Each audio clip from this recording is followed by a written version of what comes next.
let us prepare them for leadership, because the future of our continent lies in our youthful population. They are energetic, they are vibrant, they have energy, they are suave, they are tech. I think we really need to encourage them to take up leadership positions when they are still very productive. So that is something President William Ruto and I believe in, and we continue to do so. Most of our principal secretaries are very young people, and we continue to give them opportunities in various areas of influence.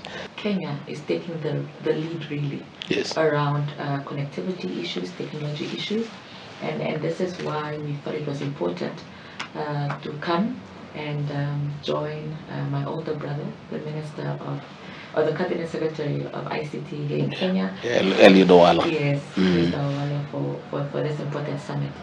Your Excellency, we also had the opportunity to look around at some of the innovative projects here in Kenya. Yes. We managed to go to Konza Technopolis. Very good. The smart city you are trying to implement. Yes. I can only commend you. Yes. For such a bold but promising project that you are going to roll out here in Kenya, not only to benefit Kenya, but also Africa, because it's dubbed as the Silicon of Africa. Yes. And we know that as Namibians will be able to benefit.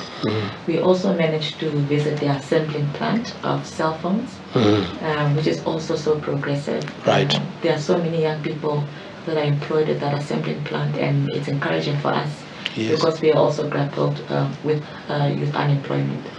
And finally, this morning, we're able to go to Summer Source, which is this AI data labeling company, yes, which is also so impressive. And we wanted to see this innovative projects you are already doing in Kenya as a potential way to roll out technology.